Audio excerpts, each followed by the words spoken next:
All right, so some of you may have figured out by now who the speaker is that I was talking about a few minutes ago. I appreciate your patience. So with that, I'd like to welcome to the stage for the first time ever at the Midwest Peace and Liberty Fest, Mr. Scott Horton.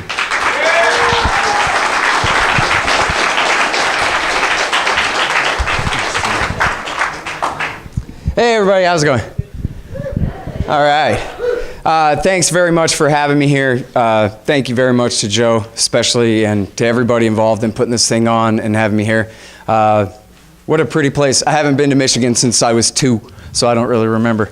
But I like it. It's really nice. Maybe next year we can stay for the weekend. Oh, and sorry I'm late.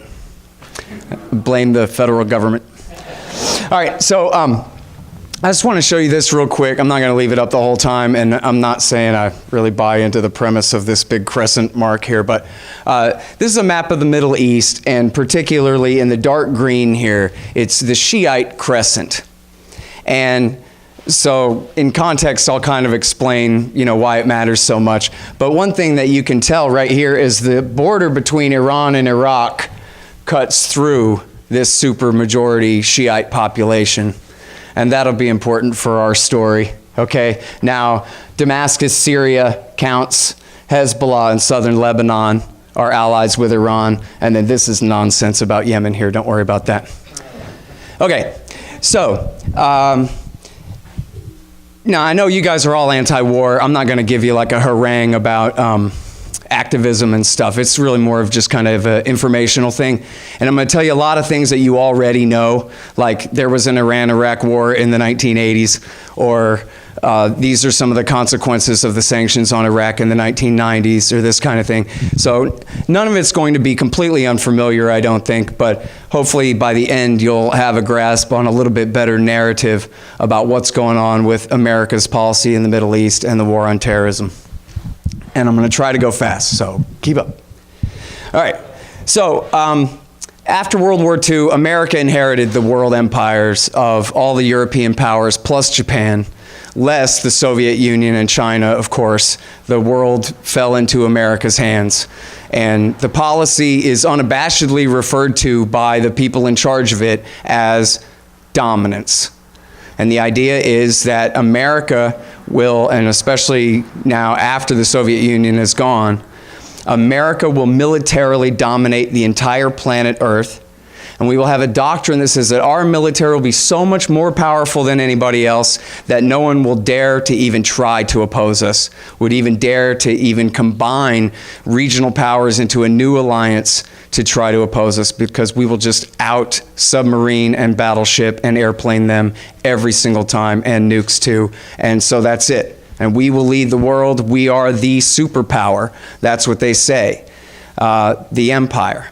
Now, for libertarians, whether you're anarchists or minarchists or what, I mean, clearly you can understand how this is incompatible theory with a constitutional limited republic in the way that America was supposed to be. But that's the way it shook out since the end of the Second World War.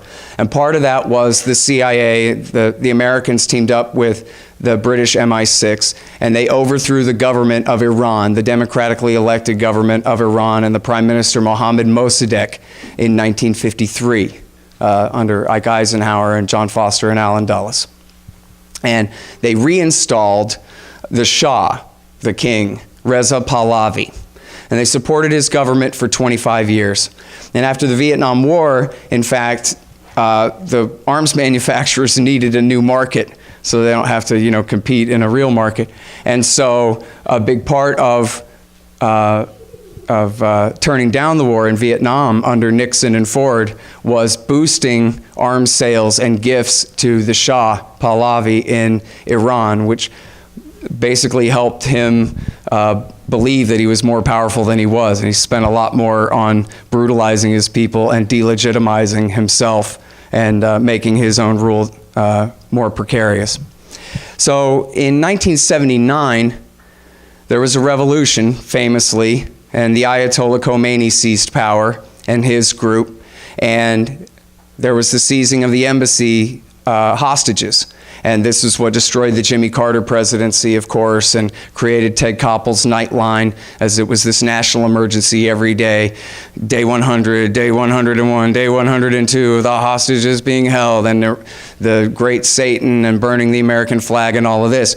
Well, it's interesting to note, I think, that when the revolution was taking place, the CIA and the State Department actually told Jimmy Carter to tell the French to let the Ayatollah Khomeini get on the plane and go home to Tehran.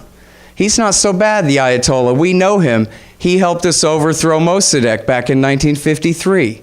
We can work with him and it'll be okay. But then what happened was David Rockefeller convinced Zbigniew Brzezinski to convince Jimmy Carter to allow the Shah into the United States for medical treatment. This is part of why his regime was falling apart anyways. He was dying of cancer. And when they let him into America for medical treatment, that was what caused the riots and the seizing of the embassy by the students and the hostages there. And they had very good reason to believe, or at least to fear, that America was plotting a counter-revolution or a counter-coup in the basement of the embassy, because that's what they had done before. And in fact, Jimmy Carter was not going to stop them, but that was their fear. And so that's what led to that crisis. At the same time, the same year, 1979, some of the more brilliant to themselves grand strategists of American imperialism said, we're in a real disadvantageous position now. The American people have what's called the Vietnam Syndrome. And this meant that people had already given up one or two sons, and they didn't want to give up the one they had left. And they weren't really into foreign adventures to contain the Soviet Union in the aftermath of the Vietnam War. So they said, you know what we could do, though? If the Vietnam War hurt us so bad, when Russia couldn't contain us and keep us out of Vietnam, maybe we should encourage them to expand, and maybe we should give them their own Vietnam. And that term was first coined by Walter Slocum and later was parroted by Zbigniew Brzezinski and the rest of them. And you can even see in Rambo 3, when Sylvester Stallone goes to save the day there, that his hero, Colonel Trotman, explains to the KGB officer in a movie that was written for us. It was our government explaining to us what's going on here. We already had our Vietnam War. Now you're going to have yours. And the plan was to bog them down. The Vietnam, by then, this was why the American people had Vietnam syndrome. Vietnam was a disaster. And the word itself didn't even mean the country anymore. Now Vietnam meant a quagmire, a $1 trillion, bloody waste. 10 years that should have never happened. And society divided back home, and all the consequences of Vietnam. And so they said, let's do this to the Soviets. So they began to support the Mujahideen in Afghanistan in 1979. Right at the same time, Saddam Hussein is actually coming to power in Iraq too. Well, after this Shiite revolution in Iran, Saddam Hussein panics and invades. He asks Jimmy Carter for permission and gets it and invades. And the reason why is, as I showed you here, the supermajority population of Iraq, 60%, are Shiite Arabs. And Shiism is actually born in Iraq. Their holy sites are Karbala and Najaf. And it spread from there into Persia back when, 1,000 years ago. So what Saddam was afraid of, sitting on top of his 20% Sunni Arab minority dictatorship, and the other 20% are the Kurds in the north, who are Sunnis, but they're Kurds, not Arabs, so there's that separation. Saddam was worried that religious sect was going to be more powerful than national sect, basically. And that the Iranian Shiite revolution would come into Iraq and possibly even overthrow him. And so to preempt that, he decided he was going to invade, and of course, he thought it would be easy. He was going to invade Iran and topple the new Shiite revolutionary government there, and he was going to conscript all these Shiite Iraqi Arabs into his Ba'athist army so that they would be following his marching orders and not the Ayatollahs. It's interesting, at the time, some Iraqi Shia, the Dawa Party and the Supreme Islamic Council, they fled to Iran and they took Iran's side. They chose religious sect over national sect, and they took Iran's side and fled to Iran and fought on Iran's side in the war. That's important. We'll get back to it. So Through the 1980s, the U.S. supports Saddam Hussein in Iraq, including during when he committed his worst crimes against the Kurdish population there. And in his war, which included the use of American-bought and European-supplied chemical weapons against the Iranians, in a horrific war, approximately 1 million people were killed in the war, about 500,000 on each side. And including missile attacks on cities and, human wave assaults by unarmed peasants, and it was a bloody catastrophe. At the same time, the support for the Mujahideen in Afghanistan, to be fair, it actually probably didn't work in luring the Soviets into invading. They were going to anyway, because their sock puppet communist government in Kabul was doing such a poor job of holding things down. They were actually too communist, and they were provoking way too much of a counter-reaction from the Afghan population, and the government in Kabul was divided.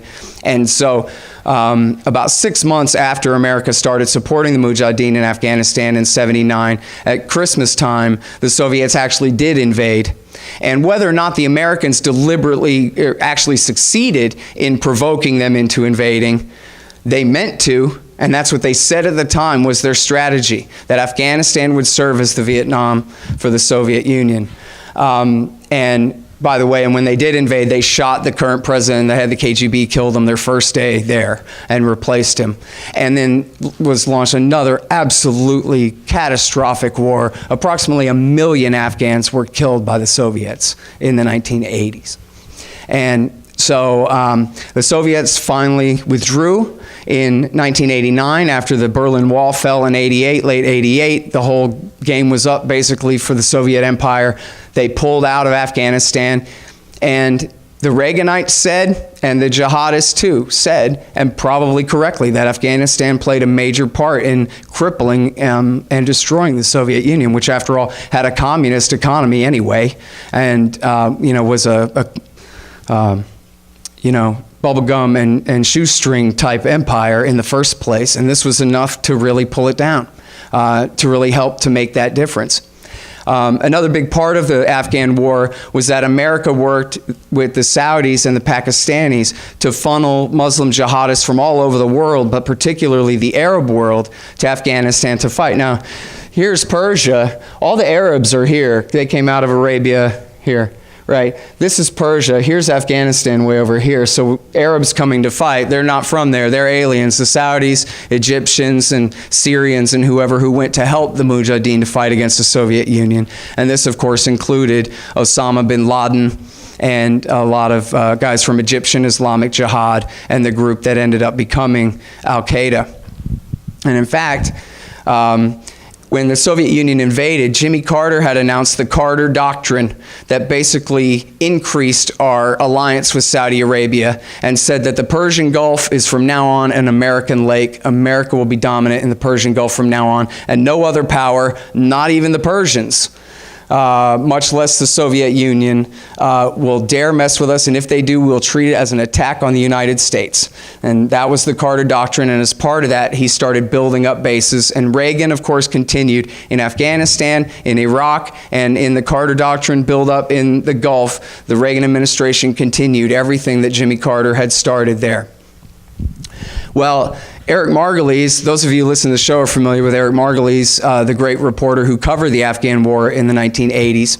And he tells the story of meeting a guy named Abdul Azam in 1986 in Pakistan, just on the other side of the border there. And he was a Palestinian, actually, and was one of the lead organizers. He was really bin Laden's mentor and was one of the lead organizers of the Arab-Afghan army there. And Margulies met with him, and I should tell you about Margulies. He's an Army veteran, Ike Eisenhower Republican, red, white, and blue patriot, and even though he was, quote-unquote, an objective journalist, he was very much a booster of the Mujahideen and the project against the Soviets in Afghanistan during that time. And he met with Azam, and Azam said to him, when we're done with the Soviets, you American imperialists are next. In '86. And Eric Margulies said, well, he tells me he was baffled. He didn't understand at all. He said, but we are helping you right now to fight against the Soviet Union. How dare you? Like, what are you talking about? And as Eric says, he had only ever heard a pro-Soviet communist call America an empire. That's not right. What are you talking about? We're the good guys defending you from imperialism. And as Azam said, really? Let's talk about the Carter Doctrine and all the buildup of bases, and let's talk about your support for the infidel socialist Saddam Hussein in Iraq, and your support for Israel over the Palestinians, et cetera, et cetera. And Margulies realized that, you know what, in a very real way, he's right. The middle part of North America is the dominant power in the Middle East. And you know, it's pretty easy to look at a guy like Azam or Osama bin Laden back then and say, yeah, you and what army? But so then that's the rub, our army.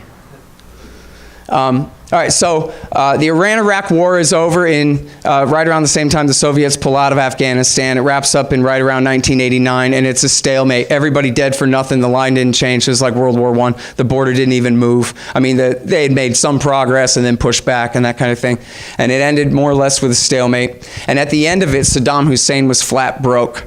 His country was, on the rocks bad. And the price of oil was like $10 a barrel. And so he's absolutely unable to rebuild his infrastructure, and he's absolutely unable to pay back the Saudis, the Kuwaitis, the United Arab Emirates, and the other states that had loaned him money to wage the war against Iran. And this was the reason that he invaded Kuwait. And he had permission from the Americans to do so. The American ambassador, April Glaspie herself, told the New York Times, well, we didn't think he'd take the whole country. Because the deal was the Kuwaitis were being really insulting. They were like making appointments to negotiate and then not showing up. And then Saddam finds out they're partying in Cairo instead. They're overproducing. Everybody says they were slant drilling under the border, but really they were overproducing from shared oil wells in that border region, which, you know, it's a fixed thing. Just like if you have an oil well in West Texas adjoining private property, you have a contract that says we'll only produce this much oil from the well per month. You don't get to cheat and overproduce from our shared well, that kind of thing. And that was why Jim Baker told Saddam, go ahead and break his knees, see if I care. And that was why, in fact, James Baker was against the war for the first couple of months after Saddam invaded Kuwait. James Baker's attitude was, what the hell do we care about Kuwait? It was really the British, and you might remember some of us oldsters with the gray in our beard, how Margaret Thatcher had embarrassed George Bush Sr. and said, well, don't you go wobbly on me now, Bush. So here's the Prime Minister, the female Prime Minister of Britain, saying, you can't be less of a man than I am. And so the challenge was laid down, and of course the answer was no. However many people have to die, that's what's going to happen. And as Noam Chomsky and others documented severely, they refused every reasonable attempt by Saddam Hussein to negotiate. Once Operation Desert Shield and the buildup and the preparation for Iraq War I was on, there was no going back. It was the opportunity for a lot of different forces, but particularly in the military, to expand their footprint in the region, and they weren't going to let it go. Now, this was supposedly the easy war. George Bush Sr. said, by God, we've kicked Vietnam syndrome once and for all. We went in there, remember, it was the 100-hour ground war. Quick, easy, simple, tie it up with a yellow ribbon, no problem, right? But then at the end of the war, George Bush Sr. went on Voice of America radio, and he had the Air Force drop leaflets all over southern Shiite Iraq and northern Kurdish Iraq. And he told them, rise up, now's your chance, overthrow Saddam Hussein. A lot of people don't remember this. It wasn't as exciting as Desert Storm. It was like 6 weeks later kind of a thing, the way it played out. And it didn't get nearly as much attention. But what happened was they believed that, and America occupied all of southern Iraq. And so the understanding was that the Americans were going to back them up, and they were. But here's what happened. Remember I said some of the Iraqi Shia decided to choose Iran's side when Saddam and Jimmy Carter launched the attack in 1980? Well, particularly the Dawa Party and the Supreme Islamic Council and the Supreme Islamic Council's militia, the Badr Brigade. And they had fought on Iran's side during the war, and they started coming across the border, they started coming across the border to lead the Shiite uprising. And so the Bush administration choked, and they realized, holy crap, we are now reversing Ronald Reagan's policy of supporting Saddam to contain the Shiite revolution. And now here we are importing it. And so they changed their mind, and they let Saddam Hussein use his tanks and his attack helicopters to massacre 100,000 people to put down that uprising. In fact, there was even a movie in the 1990s about a terrorist attack in New York, Denzel Washington, Bruce Willis, Under Siege, something like that. And that was the motive, was you stabbed us in the back in Iraq in the movie. Anyway, but this was a big deal, because this became then the excuse for the Americans to stay at their bases in Saudi Arabia. We have to protect this Shiite supermajority that we just encouraged to rise up and then left high and dry like the Bay of Pigs.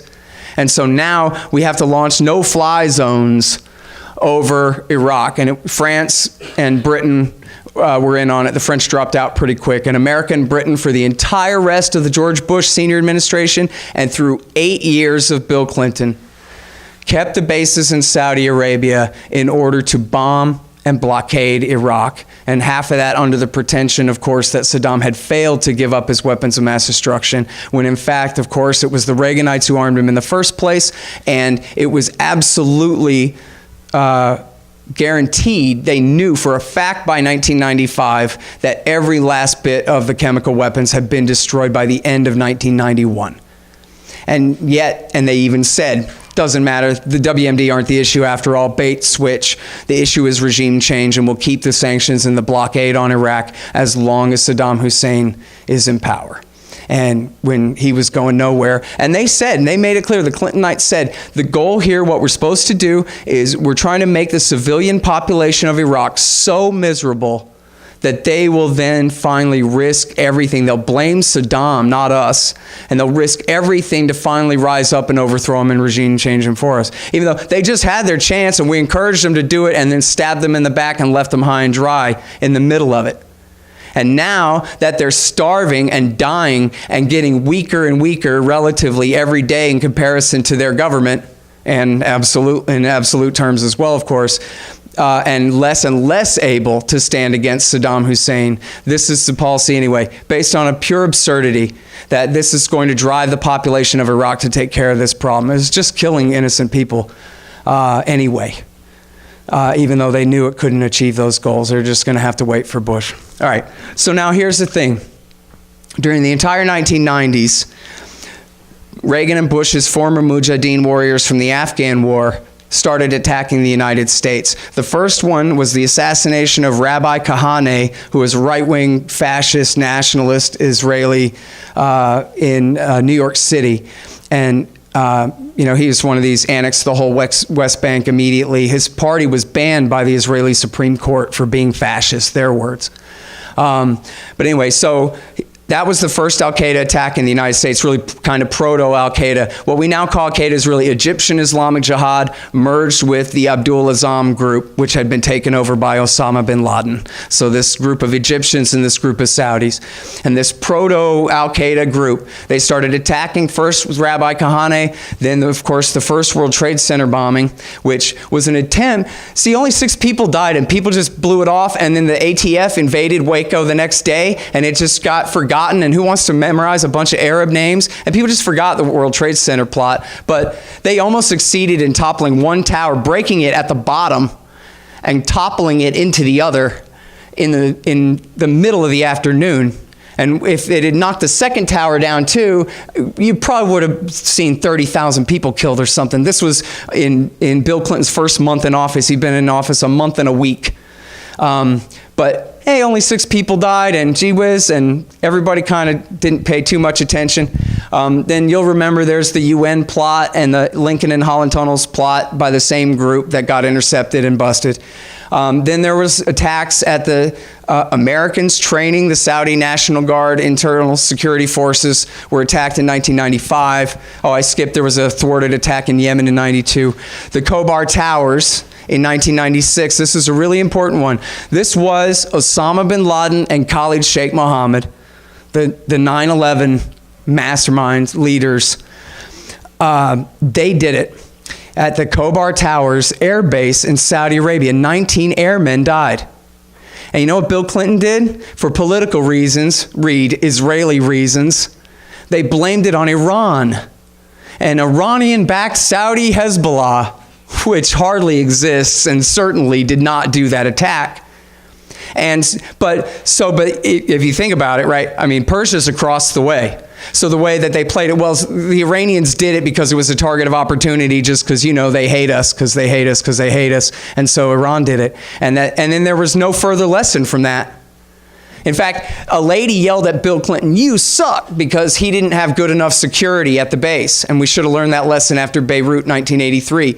And she went to jail. Bill Clinton had her carted off and put in jail overnight or for 2 nights. And that was a bigger story than the actual Khobar Towers attack at the time, if you remember back in 1996.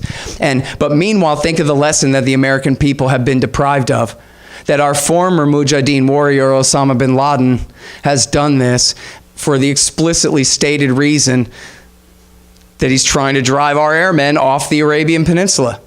It's exactly what he's doing, and it's not even symbolic. It's directly an attack on an American barracks.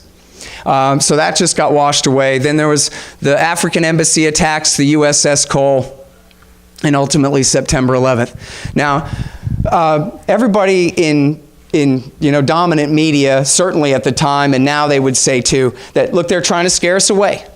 They're trying to do these attacks. They looked at Ronald Reagan turned tail and ran from Beirut in '83, and Bill Clinton turned tail and ran from Somalia in 1993. And so they think that we're a paper tiger and they can push us around, and if they just knock our towers down, that we'll just cry and go home. Well, so that's not true. So that proves that we have to go in force and kill way extra people and invade extra countries and stay forever and do the opposite of that. Well, the thing is, it's a little bit true, right? Like, plan A was for the American people to say, hey, this terrorism is too high of a price to pay for dominating the world when that's not our job anyway, right? But plan B, which was obviously what they meant and what they said, and in fact, bin Laden had even said this about Somalia in '93. They're trying to give us our own Vietnam even then in Somalia. Later, after Bill Clinton pulled out, he said, we're trying to do to the Americans what they helped us do to the Russians in the 1980s. Bog them down and bleed them to bankruptcy. So in that sense, September 11th was bait. The purpose of terrorism is to provoke a reaction, not always an overreaction. In this case, an overreaction. And I should have remembered and had it queued up here, but it would take too long anyway. I'm going on. But it's in the book. There's a quote from Osama bin Laden's son from a Rolling Stone interview that he gave in 2010, where he says, "My father was so happy when George Bush got elected, because he could see that this was a faux macho, pretend tough guy, corrupt corporate Texas Republican, Houston Republican, who was going to take full advantage." And that's what Osama bin Laden wanted to do. And his son, the way bin Laden's son phrases it is he gives way too much credit to Clinton. But he says, look, all Clinton did, he was smart. He sent a few cruise missiles. And you're right, he didn't kill my father, but you know what? They still don't have him. This was 2010. He says they still don't have him after all this. But it would have been better for you to save that money for your economy. But so when bin Laden saw George Bush come in, he didn't cower and say, oh no, the Republicans. He saw a mark and said, this is a guy who I can get to do my dirty work. And that was what he did. So Afghanistan's all you need. Afghanistan, as the son said, was doing exactly what bin Laden wanted, getting America bogged down against an enemy they can never defeat and bleeding us to bankruptcy. But then, in the words of Michael Scheuer, the former chief of the CIA's bin Laden unit, George Bush gave them the hoped for but unexpected gift, invading Iraq and overthrowing Saddam Hussein that bin Laden called the socialist infidel. In fact, right before the attack, he urged Iraqis to rise up and fight against Saddam and America. And of course, all the lies about Saddam's ties with al-Qaeda were exactly that, pure lies, a pretext for war. And the CIA knew it, and the CIA briefed the president about it, and he knew it, and he lied. Simple as that. And so they invade Iraq. Now, when they invade Iraq, they pick up where George Bush Sr. left off in 1991, when George Bush choked and left the Shiites high and dry. Well, now they're going to go ahead and do this. Paul Wolfowitz says, don't worry, this is going to work out great. And he was the the Deputy Secretary of Defense and leading neoconservative architect, intellectual architect of Iraq War II. And so they invaded. Now, what they wanted, at first, they were going to create this caucus system with hand-picked leaders from different parts of Iraq and all of this. But then, in January 2004, the Ayatollah Ali al-Sistani came out, and this is a guy who's so-called a quietist, who does not comment on politics very often, but his word is worth everything. He actually has a higher religious rank than the Ayatollah Khamenei, the leader of Iran. And the Ayatollah Sistani said, hey, if you believe in God, I want you to go outside and demand one man, one vote. George Bush says democracy, we're taking democracy. 60% supermajority, they've got nothing to lose. And so what happened was every Shiite in Iraq went outside and said to Bush, you want to start this war over against the people that you fought it for so far for the last year? And Bush said no, and that was it. So at the end of the summer and into the fall, they wrote the Constitution. And then in January of 2005, 1 year later, they held the elections, and even Jon Stewart went, wow, a woman with purple ink on her finger. It's democracy. It's great. But all that had happened was the Civil War had begun. Because America had just announced to the Sunnis that you guys are screwed. Because, see, all the predominantly Sunni parts of Iraq in the West, they have no oil. All the oil is down here near, all the money is down here near Basra and up here near Kirkuk, which is disputed between the Shia and the Kurds, but not the Sunni Arabs. So if the Sunni Arabs don't control the national government, they just lost control of the treasury, they just lost everything. So America, basically at that point, they put themselves in the position that they're not just going to pick up and leave, of course, can't do that. Oh, we can't leave now, the violence will get worse, remember that? So they stayed. And so what they did was they allied with, guess who? The Badr Brigade and the Supreme Islamic Council, because there really was nobody else. The only other major Shiite powers to side with were people like Muqtada al-Sadr, who wouldn't work with the United States, who wanted to limit Iranian influence and American influence. So America fought an 8-year war, not just for Iran's friends, the Shia, but for Iran's most loyal political parties, the Dawa Party and the Supreme Islamic Council. And they waged an ethnic or a sectarian cleansing campaign in the capital city that turned what had been a 50-50 Sunni Shia city with all mixed populations and intermarriage and all of these things, although the Sunnis really were dominant, there's no question about that. But it turned Baghdad into a 95% Shiite city. It was a massive sectarian cleansing campaign.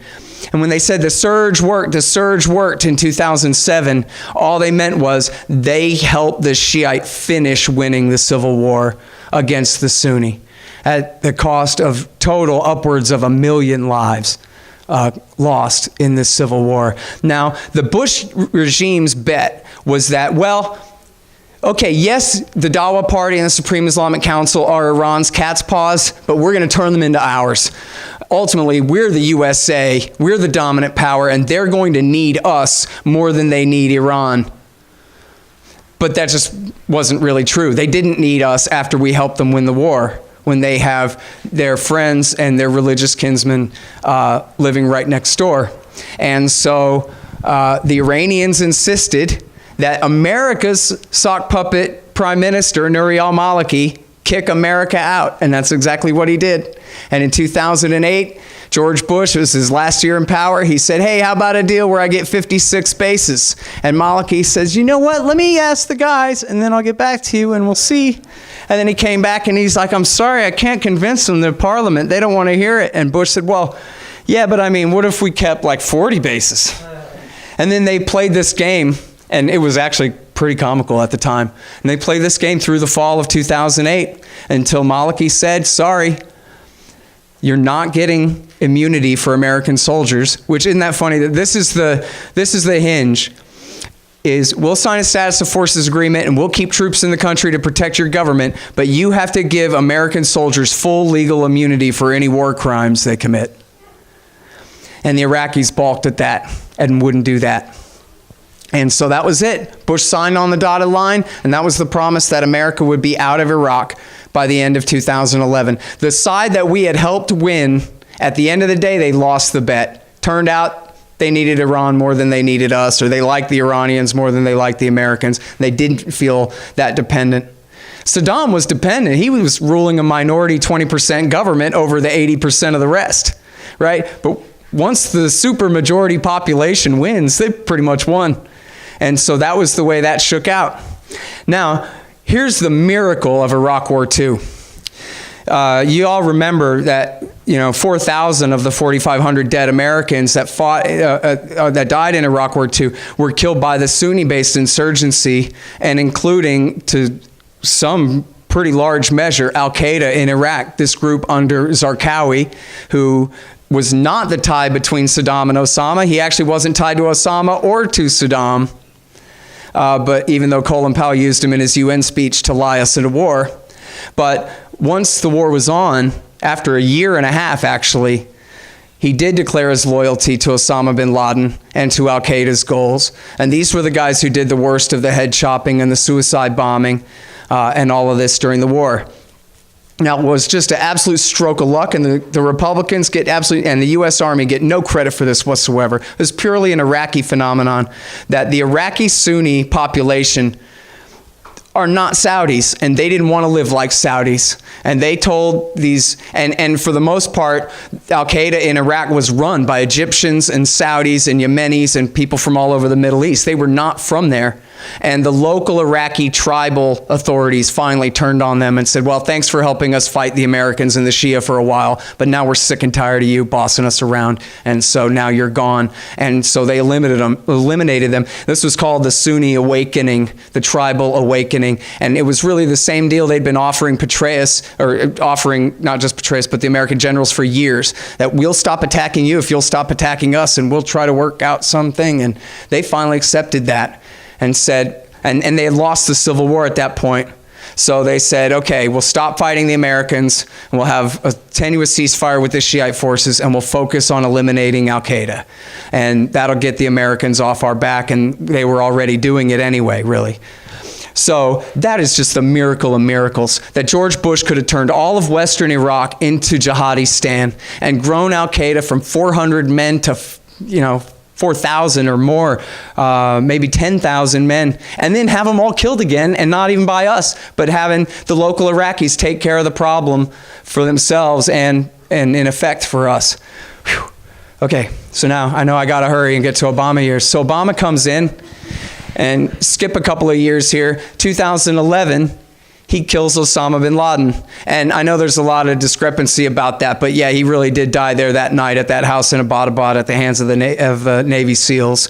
I think the story of being buried at sea is a crock. But anyway, I'd suggest everybody read their Seymour Hersh. But my wife is an investigative reporter, and that night, even while Obama was still announcing it, she actually had intelligence sources all over the world confirming that, yeah, we got his ass. So that definitely happened there that day. But anyway, the point is this. Once they killed Osama, Barack Obama started prancing around saying, yeah, I destroyed Al-Qaeda. Al-Qaeda's gone, and we defeated them, and the war on terror is over, and congratulations for me. And the Democrats, of course, wanted to hear that because it's just partisan politics to them. And the Republicans couldn't really say much because they didn't get Osama bin Laden in all the time that they had to. In fact, read the book about how they let him go. And that's in there. But so right at the same time, just as in the spring of 2011, just as they're killing Osama bin Laden, Obama takes his side in the war in Libya. And there's this great writer, Jeff Huber, who I got to meet, his childhood friend here. Where'd he go, dude? Earlier time. Oh, here he is. Yeah. This great writer, Jeff Huber, back at the time, wrote this piece for antiwar.com. It was called Osama bin Laden, Dead and Loving It. And it was about how it actually starts out, he says, How do you like them apples, Charlemagne? Eat your heart out, Alexander. And then something about Tamerlane too. Here he says he gives Osama bin Laden credit for the least amount of effort expended by any general in world history to move entire continental armies at his whim. Hiding in the attic from his own wife, right?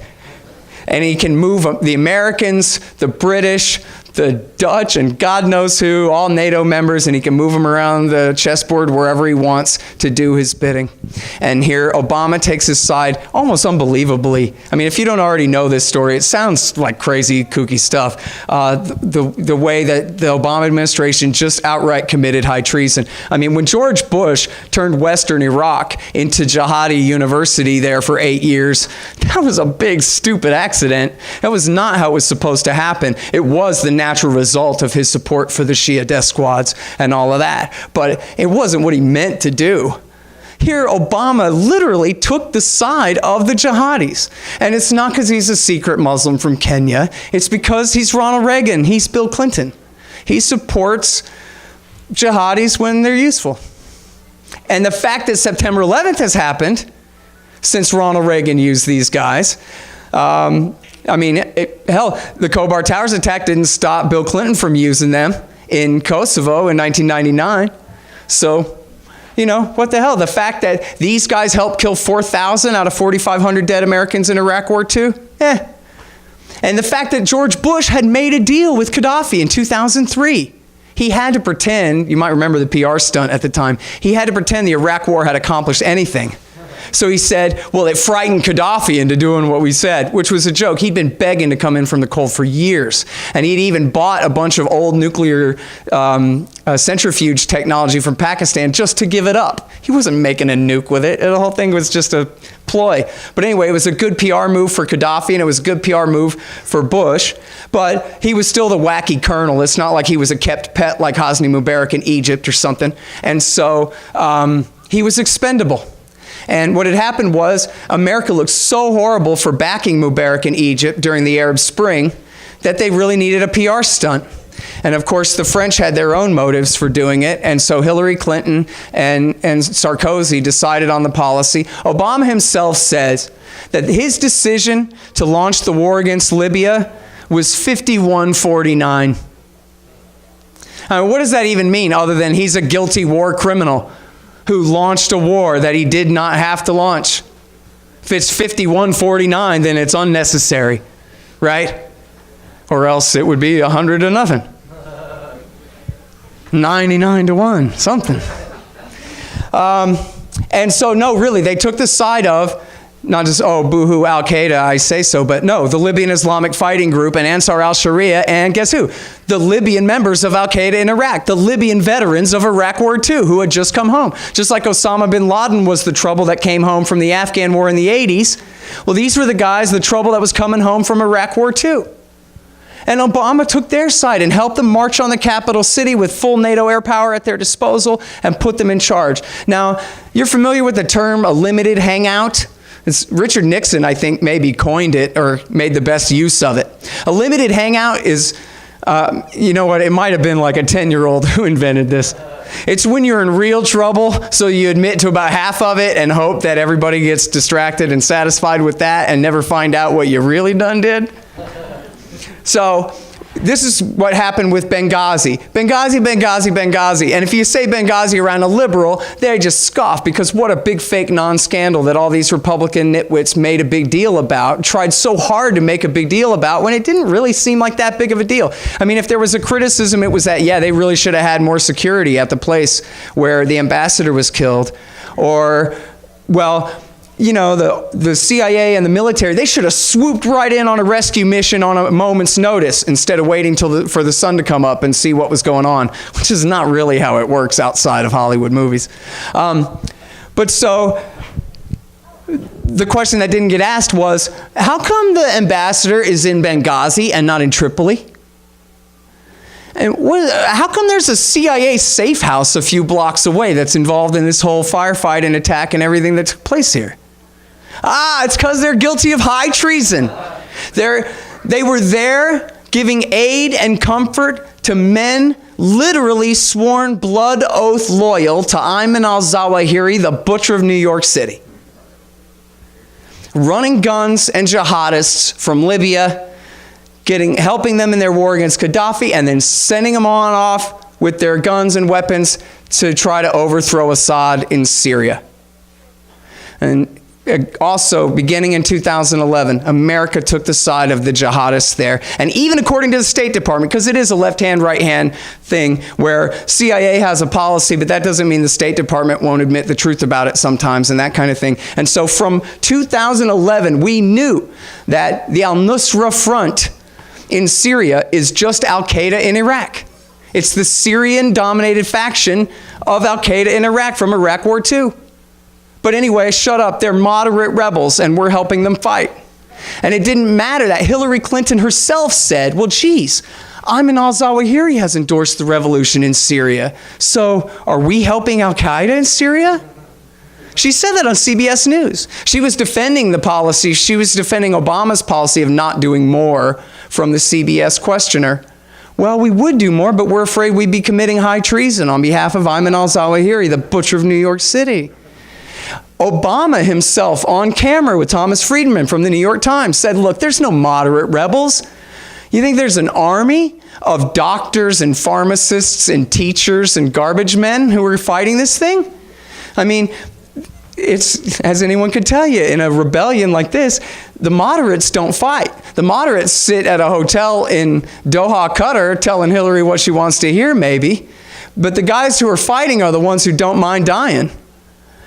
And so this policy went on until 2013 when there was a split in al-Qaeda and ISIS broke off. ISIS is just the Islamic State of Iraq, al-Qaeda in Iraq. So in other words, during Iraq War II, there was a Syrian-dominated faction and an Iraqi-dominated faction of al-Qaeda in Iraq, and that's who became al-Nusra. Well, in a dispute over oil and power, they split. And Baghdadi, the leader of the Iraqi-dominated faction of al-Qaeda in Iraq, or ISIS, the Islamic State, he eschewed the bin Ladenite al-Qaeda advice to just keep fighting, to bleed the far enemy, the American empire, all the way out of the region. And only then can you create your Islamo-fascist caliphate that used to be nothing but the fever dream of bin Laden and George Bush's propagandists.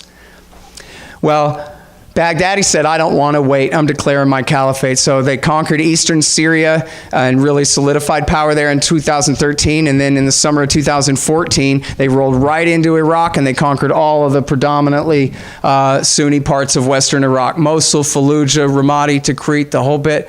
They had a state the size of Great Britain with a population about equal to Great Britain. They had conscription. They had taxation. They literally created an al-Qaeda state in western Iraq and eastern Syria. And this, of course, necessitated Iraq War III, which Obama then launched to clean up his own damn mess in the summer of 2014, which only just it's not even really all the way done yet, but it's pretty much wrapped up now last fall at the end of 2017 with the rousting of ISIS out of Mosul and out of Raqqa in eastern Syria. And so now they're just in small pockets, actually being protected by the Americans in eastern Syria now. The Syrians just bombed an Iraqi Shiite militia, America's allies, when they're on the Shiite side of the line in Iraq, bombed them in Syria where they're getting near and attacking ISIS guys. And we've seen this over and over again. And John Kerry admitted he was secretly recorded by some Syrian rebels saying, look, guys, I'm sorry, but we dumped in so many guns. You say you just want more guns? We gave you guns, man. We gave you tow missiles. We gave you all this stuff. And it did lead to the rise of ISIS. And we thought we could manage. And that's the direct quote. We thought we could manage. And that this would force Assad to negotiate and agree to step down from power. But instead, he just turned to the Russians and asked for help. Oops. So all America did was, Barack Obama and John Kerry and Hillary Clinton and David Petraeus and Leon Panetta and all these men did, was commit high treason on behalf of men sworn loyal to Ayman al-Zawahiri and then lost anyway. And it was all for nothing. And Assad just called in Hezbollah and Iran and Russia to help and save him, and he did. And so now, if you watch on TV, all you hear from the war party all day is about this Shiite crescent. Guess what, everybody? Iran has gained in power and influence. Where?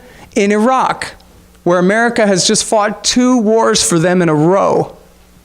And in Syria, where our policy to get Assad, as Obama told Jeffrey Goldberg in The Atlantic, this would be a good way to weaken Iran's power in the region. That was the only reason they targeted Assad in the first place. Assad helps Iran arm Hezbollah.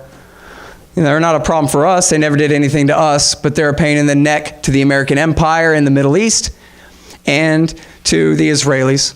So that was the only reason they targeted Assad in the first place. So we fight 2 wars outright for the Iranians, and accidentally benefiting al-Qaeda too in Iraq. And we fight a war directly on behalf of al-Qaeda against Iran and Syria, which only benefits al-Qaeda and Iran both, as now Iran's power and influence in Syria is greater than ever before. Now you turn on TV and they go, oh my God, Iran, it's the rise of the Persian Empire. Guess what? For some reason, they have more influence in Baghdad and in Damascus than ever before. So history just began again, yesterday, again. And you just forget everything you just learned about how America's been, at least accidentally, fighting on the Ayatollah's side this whole time, and then cussing and spitting about their success on his behalf. And so, of course, the backdrop of this, too, is the so-called threat of Iran's nuclear program, which never was a weapons program.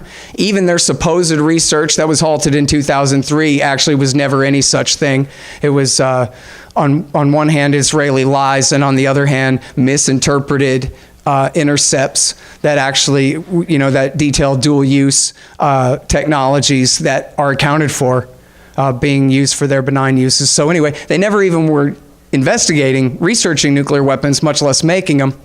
But this was the pretext, almost the pretext for war in the Bush years and in the Obama years. And in both cases, Bush, to his credit, and Obama both told the Israelis, no, we are not doing this.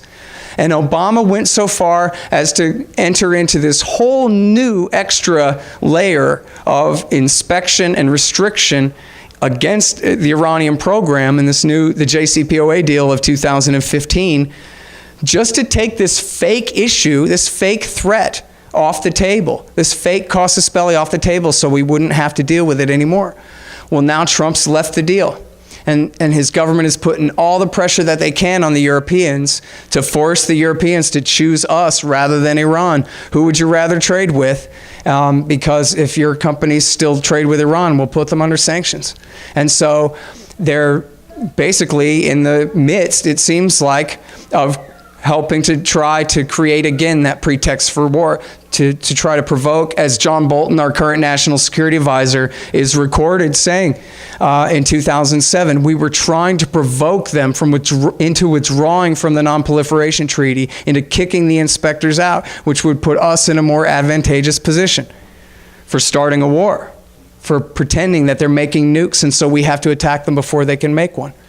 And so this would be an absolute disaster of a war. I mean, you could just quote all Army and Air Force and generals and Navy admirals explaining why not to do this. We got all our guys within Iran's missile range in Afghanistan and in Kuwait and all up and down in the Persian Gulf. Never mind all the Americans that we have embedded still with the Shia in the Shiite militias in Iraq. And all of that would go up like a candle in the event of war with Iran. Now, this is a country that's never attacked us. This is a country that's enemies of Osama bin Laden. That our government is willing to back our enemies, the American people's enemies, which they created for us in the first place, of course, but and then betrayed and turned against us. But our government will support our enemies against their enemies, the Iranians, who stand in their way in their project of dominating the Middle East. And so it would seem like that would be a good reason to not believe in them. When George Bush had the writ to get Osama, dead or alive, remember? Go get him, George, everybody said. And he took that into a bait and switch and said, now we're going to regime change whoever we want, whatever we want. Now the Obama crew came in and turned that so far into outright fighting for al-Qaeda's forces in these wars against Iran, who George Bush, unintentionally empowered. And now Donald Trump doesn't really know what to do, right? Because one of his major problems is he's stupid. And he really doesn't know. Even if he was interested, he couldn't learn this stuff, right? He doesn't have an idea. And what he does have, he knows that when he demonizes Iran, he gets pats on the back. When he attacks Assad, TV loves it. And everybody with power and influence in D.C. seem to all agree that Iran is the bad guy here. And nobody ever, has the courage, the moral courage to just stand up and say, in fact, I'll make an exception for that in terms of mainstream media. Tucker Carlson is the only person, and he goes to show, and here's a guy who really pushed us into Iraq War II as hard as he could back then, but who honestly has learned his lesson and has really seemed to turn paleo and anti-war now. And he said to Colonel Douglas McGregor on his Fox News show a few months ago, he said, gee, you know how Tucker does where he's all, I'm kind of confused. I don't really understand. It seems like we keep demonizing the Shia and attacking the Shia, but none of the terrorists that attack us are the Shiites, right? It's Al-Qaeda, the guy in the back. And then Colonel Douglas McGregor, who's as good as you're ever going to get out of a retired Army general. He's really good and very anti-war now. Says, that's right, Tucker. Like, you know what? Here's something they never do on TV, is tell you who's on whose side. When George Bush launched this war, here was the line I was supposed to say. When George Bush launched this war, they had this axis of evil. And they threw in North Korea because North Korea sold missiles to Iran. But really, they threw in North Korea so that it wouldn't be too obvious that this whole policy is cooked up in Tel Aviv. And that the axis of evil is Iran, Iraq, and Syria. Well, none of the Al-Qaeda terrorists came from Iran, Iraq, or Syria. None of them. Even though America was bombing the hell out of Iraq that whole time. The attack was done in the name of avenging innocent Iraqis that America was killing. But the hijackers all came from countries that America's allied with. That's why they hated us. We were too close to their governments that they hated and wanted to overthrow. So they're attacking us first. So it puts our government in a very ironic position, especially when George Bush has done so much for Iran. Then he, realized that and started trying to make up for it, back in 2005 and 6 and started backing Sunni forces in the region again. But look at the position that Bush put himself in and put Obama in. That if you're tilting back towards our allies, the Saudis, well, they don't have an army. Their army is Al-Qaeda. So if you're backing them and their agenda in, say, Libya or Syria, that's who you're putting yourself on the side of. But for our government, the way that they measure it, good enough for them. And it seems to me like, obviously I go on and make this as complicated as I can. But when it comes down to the basic fact that the Ayatollah, despite what the Foundation for Defense of Democracy says, that the Ayatollah and Zawahiri are enemies. That we're talking about a very conservative revolutionary, formerly revolutionary Shiite government in Iran and the most rabid Salafist revolutionary Sunni enemies of theirs on the other side. That's why they're useful to America against Shiite forces in Syria, is they are enemies. And so if you just could make it as clear as on the Tucker show, that look, in the region, we have this sectarian split, and look at which sides of the wars we're on. We're on the Shiite side in Iraq still, but still supporting jihadists in Syria. At some point, somebody's got to realize our government, whatever it is, it's not our security force. And it's not qualified to be. We should not provide demand for its supply of what amounts not just to waste and little T treason against the American people in destroying our society here at home with all the consequences of the wars, but even capital T treason on behalf of those who shed innocent American blood. So, all right, I think I'm done. Thank you.